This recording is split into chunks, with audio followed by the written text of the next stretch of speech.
번갈아 교독한 후에 마지막 절은 함께 읽겠습니다. 제가 먼저 읽겠습니다. 그러므로 너희는 하나님이 택하사 거룩하고 사랑받는 자처럼 긍휼과 자비와 겸손과 온유와 오래 참음을 옷 입고 누가 누구에게 불만이 있거든 서로 용납하여 피차 용서하되 주께서 너희를 용서하신 것 같이 너희도 그리하고 이 모든 것 위에 사랑을 더하라. 이는 온전하게 매는 띠니라. 그리스도의 평강이 너희 마음을 주장하게 하라. 너희는 평강을 위하여 한 몸으로 부르심을 받았나니 너희는 또한 감사하는 자가 되라. 그리스도의 말씀이 너희 속에 풍성히 거하여 모든 지혜로 피차 가르치며 권면하고 시와 찬송과 신령한 노래를 부르며 감사하는 마음으로 하나님을 찬양하고 또 무엇을 하든지 말에나 일에나 다 주 예수의 이름으로 하고 그를 힘입어 하나님 아버지께 감사하라. 지난 설교를 통해서 우리가 죽여야 할 옛사람의 성품과 벗어버려야 할 옛사람의 행실을 살펴보았습니다. 우리가 옛사람의 성품과 행실을 죽이지 못하면 하나님의 진노가 임하고 그것들이 우리의 우상이 되어 주님과 멀어지는 결과를 낳게 됩니다. 그러므로 우리는 날마다 죄와 싸우며 죄의 행실을 죽이고 그리스도의 형상을 따라 살며 지식에까지 새로워져야 합니다. 오늘은 반대로 우리가 새 사람으로서 실천해야 될 신앙의 덕목과 그리스도 중심적 삶에 대해 이야기 나눠보도록 하겠습니다. 오늘의 말씀이 우리의 삶에 직접적으로 영향을 미쳐 평강이 지배하는 우리 여러분이 되시길, 여러분의 삶이 되시길 예수님의 이름으로 소망합니다. 우리가 예수 그리스도를 믿는다는 것은 정말 놀라운 일입니다. 결코 그 일이 쉬운 일이 아니기 때문입니다. 그래서 믿음도 은사라고 말하는 겁니다. 불신자들과 대화하면서 느끼는 것은 내가 주님을 믿는다는 것이 얼마나 큰 축복인지를 깨닫게 됩니다. 나도 저랬는데, 나도 저로서 못 믿고 있었는데 그들도 믿지 못하는 모습에 안타까우면서 반대로 내가 믿고 있다는 이 사실이 너무나 감사로 다가옵니다. 우리가 사는 이곳 서부 경남 지역은 복음화율이 다른 지역과 달리 현저히 떨어집니다. 대한민국 전체 인구 중에 기독교의 인구가 대략 한 18% 정도라고 통계에 나와 있는데 이 지역은 대략 5% 내외이니 여러분이 믿고 있다는 것은 정말 놀라운 일이자 축복입니다. 100명 중에 여러분 5명만 지금 믿고 있는 겁니다. 사랑하는 거제 소망교회 성도 여러분, 이 믿음을 굳게 지키시길 바랍니다. 주변에 믿지 않는 사람들이 너무 많아 내가 믿는 것이 맞는지 약간 의심이 될 수도 있지만 반드시 역전될 날이 올 것입니다. 그때는 95%의 사람들이 우리를 부러움에 우러러 볼 것입니다. 우리의 수고가 결코 헛되지 않을 것입니다. 고린도전서 15장 58절은 이렇게 말합니다. 그러므로 내 사랑하는 형제들아 견실하며 흔들리지 말고 항상 주의 일에 더욱 힘쓰는 자들이 되라. 이는 너희의 수고가 주 안에서 헛되지 않은 줄 알미라. 아멘. 우리는 하나님의 주권을 믿는 자들에게 우리의 믿음은 주님의 선택임을, 주님이 우리를 선택하셨음을 믿으셔야 합니다. 그래서 사도 바울도 우리를 이렇게 부르는 것입니다. 개역 개정의 어떤 좀 단어가 조금 오해되게 번역이 되어 제가 여러분에게 표준 세번역으로 읽어드리도록 하겠습니다. 12절을 읽겠습니다. 그러므로 여러분은 하나님의 택하심을 입은 사랑받는 거룩한 사람답게 동정심과 친절함과 겸손함과 온유와 오래 참음을 옷 입듯이 입으십시오.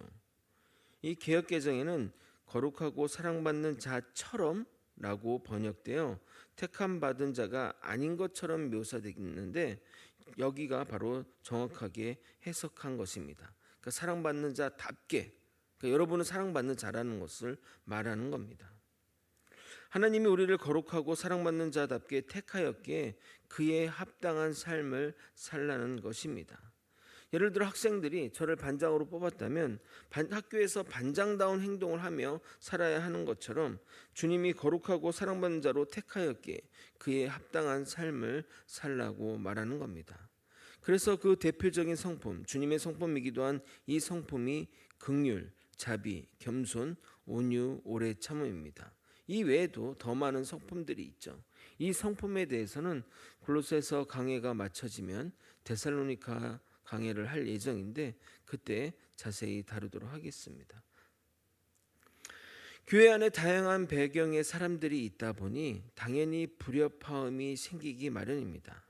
혈연으로 뭉친 가정에서도 문제가 생기고 심하면 다투고 갈라서기까지 하는데 교회라고 다를 것이 무엇이 있겠습니까? 가끔 어떤 분들은 교회가 이래서는 안 된다고 말하는데 정말 몰라도 너무나 모르는 발언입니다. 인간이 모인 곳에는 항상 문제가 있습니다. 이것은 어느 교회나 마찬가지입니다. 저 교회는 참 목사님부터 성도들이 아름답고 좋게 여겨진다면 들어가서 한 달만 있어 보십시오.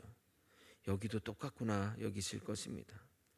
우리의 공동체가 사랑의 공동체가 되려면 반드시 주님의 사랑을 의지해야 합니다. 인간의 사랑으로는 절대 상대방을 사랑할 수도 함께 할 수도 없습니다. 그래서 유행가 가사처럼 사랑은 늘 도망갈 뿐입니다. 그래서 우리가 누군가를 용서할 때는 주님이 우리를 용서하신 것 같이 해야 하고 우리가 누군가를 사랑할 때는 주님이 우리를 사랑하신 것 같이 해야 하는 것입니다. 사도 바울은 성도 간의 소극적인 삶의 자세로 용서하는 삶을 살라고 말하고 있고 적극적인 삶의 자세로 사랑하라고 말하고 있습니다. 13절 14절을 여러분이 한번 읽어보도록 하겠습니다. 함께 읽겠습니다. 시작. 누가 누구에게 불만이 있거든 서로 용납하여 피차 용서하되 주께서 너희를 용서하신 것 같이 너희도 그리하고 이 모든 것 위에 사랑을 더하라. 이는 온전하게 맺는 띠니라. 용서 위에 사랑이 더해질 때 우리의 공동체가 온전해지는 것입니다. 뭐 용서라고 하니 뭐 대단한 어떤 막 일처럼 여겨지지만 상대방을 인정해주고 용납하고 받아들이면 그것이 바로 용서인 것입니다. 예수님은 1만 달란트에 비유해서 내가 너희를 용서했는데 너희가 남을 용서하지 않으면 너희에 대한 용서를 거두시겠다고 무섭게 경고하셨습니다.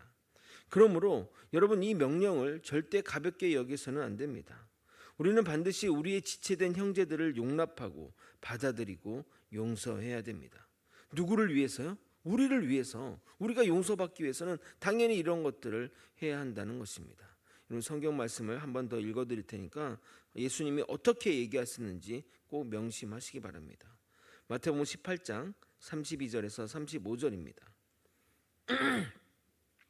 이에 주인이 그를 불러다가 말하되 악한 종아 내가 빌기에 내가 내 빚을 전부 탕감하여 주었거늘 내가 너를 불쌍히 여긴 같이 너도 내 동료를 불쌍히 여김이 마땅하지 아니하냐 하고 주인이 노하여 그 빚을 다 갚도록 그를 옥졸들에게 넘기니라.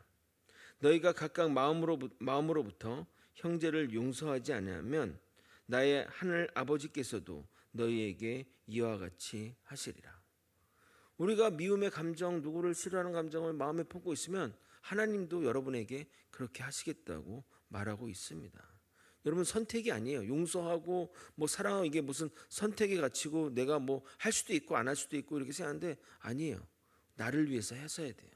성경은 정확하게 말하고 있다는 것입니다. 예수님은 우리에게 세상이 줄 수 없는 평강을 선물로 주셨습니다. 이 평강은 예수님이 우리에게 주신 최후의 선물이자 최고의 선물입니다. 예수님은 제자들에게 명예와 권력과 능력과 재화를 주신 것이 아니라 하늘의 평화를 주신 것입니다. 그래서 죄인인 우리가 하나님과 화목하게 되고 영적인 평강이 우리 마음속에 자리 잡게 된 것입니다. 그리고 사도 바울은 우리가 평강을 위하여 부르심을 받았다고 말합니다. 여러분 이 말이 무슨 말일까요? 바로 예수 그리스도의 복음을 널리 전파하라는 말입니다. 우리가 전하는 것이 예수님이고 예수님의 평강입니다. 그래서 주를 믿는 자들은 이 평강을 누리게 될 것입니다. 구원은 천국 가는 것이고 천국 가는 것이라고 간단하게 정의할 수 있지만 그것은 최종 결과를 말하는 것이고 과정은 우리가 하나님과 화목하게 되어 하나님이 주신 평강을 이 땅에서 누리며 살고 종말에는 그 평강이 일상인 하늘나라로 옮겨지는 것입니다. 그래서 제가 전도 축제 때 강조하며 말한 것이 바로 이것입니다. 우리가 예수를 믿는 복 중에 제일의 복은 평강의 복, 평화의 복이라는 것입니다. 우리가 살면서 이 평강의 복을 누리게 되면 천국에 대한 기대와 소망이 더 커져가는 것입니다. 물론 주님이 주시는 평강이 최고의 복이라 말하면 사람들은 그게 뭐가 대단하냐고, 그게 뭐 별겁니까? 라고 말합니다. 부자가 되거나 사업이 잘 되거나 세상의 복을 이야기하면 귀를 쫑긋하면서 듣지만 평강의 복이라거니 뭐 있으면 좋고 굳이 뭐 필요하지 않다고 생각합니다. 그러나 여러분, 정말 가장 큰 복은 평강의 복입니다. 정말 경제적으로 굉장히 잘 사는 그런 그 지인 부부와 함께 식사를 했는데, 그 지인은 불교를 믿는 사람이었고 남편은 무교였습니다. 근데 남편이 이야기 중에 지금 사는 것이나 모든 삶에서 아무 문제가 없다고 이야기를 하자 아내가 갑자기 그런 말을 하지 말라며 입으로 테테테 취소 입으로 테테테 하는 겁니다. 저는 그녀의 행동에 잠시 충격을 받았는데, 그녀가 왜 그렇게 했냐면 잘 된다고 하면 귀신이 시기하여 부정탄다고 그렇게 행동한 것입니다. 그녀는 지금 누리는 것에 평안해서 그렇게 말하는 것일까요? 불안해서 그렇게 말하는 것일까요? 불안해서 그렇게 말하고 행동하는 겁니다. 누리면서도 누림의 기쁨을 전혀 누리지 못하고 사는 그들의 삶이 전혀 부럽지 않다는 생각을 하게 되었습니다. 그런데 여러분, 크리스찬이면서도 주님이 주시는 평화와 평강을 전혀 누리지 못하고 사는 믿음의 사람들이 얼마나 많은지 모르겠습니다. 말씀대로 평강이 여러분의 마음을 주장하게 하셔야 합니다. 15절을 여러분이 한번 또 읽어보도록 하겠습니다. 함께 읽겠습니다. 시작. 그리스도의 평강이 너희 마음을 주장하게 하라. 너희는 평강을 위하여 한 몸으로 부르심을 받았나니 너희는 또한 감사하는 자가 되라. 평강이 우리를 지배하게 해야 됩니다. 걱정과 염려는 주님을 불신하는 것입니다.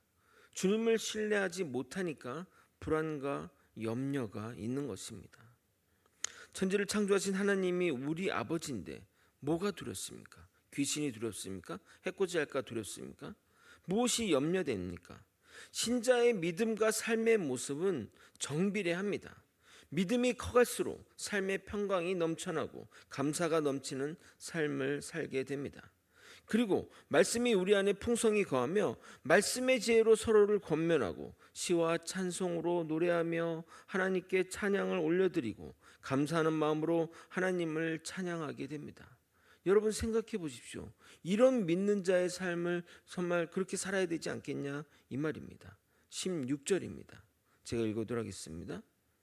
그리스도의 말씀이 너희 속에 풍성히 거하여 모든 지혜로 피차 가르치며 권면하고 시와 찬송과 신령한 노래를 부르며 감사하는 마음으로 하나님을 찬양하고, 이게 믿는 자의 삶이 되어야 하는 겁니다. 우리가 갈 천국의 모습도 바로 이런 모습이 아닐까 생각합니다. 그러므로 믿는 자의 입술에는 감사가 넘쳐나야 합니다. 긍정의 말을 해야 됩니다. 안 된다고, 힘들다고, 그것은 불가능하다고 그런 말을 해서는 안 됩니다. 주님이 하실 것이니 될 것이다, 잘 될 것이다, 점점 좋아질 것이다, 희망의 회로를 무한정 돌려야 합니다. 그것이 믿는 자의 삶인 것입니다. 마지막으로 사도 바울은 골로새 성도들에게 그리고 우리에게 그리스도 중심적 삶을 살라고 강조하고 있습니다. 17절을 또 한번 여러분이 한번 읽어보도록 하겠습니다. 함께 읽겠습니다. 시작. 또 무엇을 하든지 말에나 일에나 다 주 예수의 이름으로 하고 그를 힘입어 하나님 아버지께 감사하라. 우리가 하는 모든 말 그리고 우리가 하는 모든 행동은 주 예수 그리스도가 중심이 되어야 합니다. 주님이 우리를 이끌어 가실 것을 믿으며 나아가야 하는 겁니다. 주님을 신뢰하고 주님만 믿는다면, 주만 믿는다고 말만 하고 믿음의 행동을 하지 않으면 어쩌란 말입니까? 노래로는 주님만 의지합니다. 깊은 곳에 금을 던져 오늘 그가 놀라운 일을 보라고 말하고 주만 바라볼지라 찬양하면 뭐합니까? 행동은 전혀 믿음의 행동을 하지 않는데 말입니다. 제발 믿음의 사람이 되길 예수님의 이름으로 축원드립니다. 말씀을 정리하겠습니다. 우리 믿음의 사람의 삶의 방식은 주님의 성품을 닮아 주님이 걸어가신 길로 나아가는 삶입니다.